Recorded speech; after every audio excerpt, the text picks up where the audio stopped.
करीम चांडियो जे against जेको जवाबदार आहे असांजे केस में उन ते असांजा आर्ग्यूमेंट्स कंप्लीट थी चुका हुआ। अॼु अदर पार्टी जेका आई उन्हनि जा आर्ग्यूमेंट्स कंप्लीट थिया। जज साहब जेको फ़ैसिलो रखियो आहे उहो 7 जनवरी ते रखियो आहे ऐं शेड्यूल जेका तारीख़ आहे उहा बि 7 तारीख़ आहे जंहिंमें असांजा एविडेंस रिकॉर्ड थियणा आहिनि। सो पुरुमीद आहियूं। बाक़ी इहा शइ ज़रूरु वाज़े कयां मां मीडिया ते त ही पुलिस डिपार्टमेंट जा जेके चंद ऑफिसर्स जेके पंहिंजे डिपार्टमेंट ते दाग आहिनि ही अची करे कोर्ट खे ॿुधाए थो त जेको आहे सो हाणे त जॾहिं असां सबूत ॾिना आहिनि त ही जवाबदारनि सां मुसलसिल राब्ते में रहियो आहे। वाक़ियो थियो आहे 17 जनवरी ते ही 16 खां वठी राब्ते में रहियो आहे। 19 जनवरी ते हिन पंहिंजी पर्सनल गाॾी इस्तेमालु कई आहे। ही मुसलसिल हुननि सां राब्ते में त रहियो, पंहिंजी पर्सनल व्हीकल इस्तेमालु करे हुननि खे सेफ जॻहनि ते पहुचाईंदो रहियो आहे। कंस्पायरेसी में पूरी प्लानिंग में हू शामिल रहियो आहे। जॾहिं असांजी इन्वेस्टिगेशन थिए थी, जॾहिं असांजा 161 जा बयान थियनि था, तॾहिं बि हीउ हद जो एस एच ओ त हुयो कोन।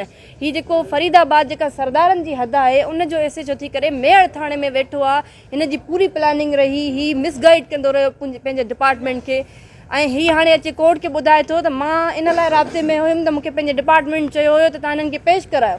ही अहिड़ा कूड़ ॻाल्हाइनि था अची करे, अदालतुनि खे मिसगाइड कनि था। मां त चवंदमि त हिननि खे इन्हनि शयुनि जी बि सज़ा लॻणु घुरिजे त हुनजे पंहिंजे डिपार्टमेंट जेकॾहिं हिनखे SSP साहिबु या जंहिं बि चयो आहे त तव्हां माण्हू पेश करायो त SSP साहिबु इंक्वायरी में इहो छो थो लिखे त हीउ जवाबदारनि सां राब्ते में रहियो आहे, हिन मिसकंडक्ट कई आहे, हिन पंहिंजी जेका नौकिरी आहे उनखे उनजो मिसयूज़ कयो आहे।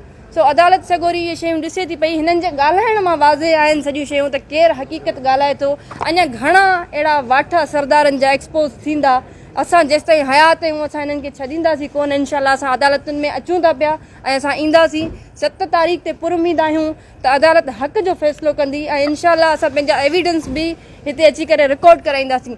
ॿी शइ हिननि खे असां वाज़े ॿुधाइणु चाहियूं, हीअ असांखे जेका प्लैनिंग कनि था पिया त असां हिननि खे न छॾींदासीं त असां हुननि खे ॿुधाईंदासीं त असां ड्रिजण वारनि मां आहियूं कोन। ऐं मां अदालत सगोरी खे बि मीडिया जे तसलसल सां ॿुधाइणु चाहियां थी त हिनमहिल मां महसूसु कयां थी त असांखे ख़तरो आहे। हिनमहिल सिर्फ़ु हिकिड़ो कोई इदारो, मां चवंदमि त सरदारी निज़ाम जे ख़िलाफ़ु बीहणु तव्हांजे लाइ ईअं आहे त तव्हां जहिड़ो सॼे सिस्टम जे ख़िलाफ़ु बीठा आहियो। कोई हिकिड़ो इदारो हिनमहिल असां सां दुश्मनी नथो पाले पियो। ही सभु सरदार ऐं उन्हनि सां जेके मिलियल माण्हू आहिनि, जेके ऑफिशियल्स आहिनि, उहे बि असां सां दुश्मनियूं पालनि था पिया। असांखे असांजी जान खे ख़तरो आहे ऐं इहा शइ मां रिकॉर्ड ते रखणु ज़रूरी सम्झां थी। मज़ीद ख़बरनि ऐं तफ़सीलात लाइ विज़िट कयो असांजी वेबसाइट www.awamiNewsHD.com ऐं ॾिसंदा रहो अवामी न्यूज़ HD।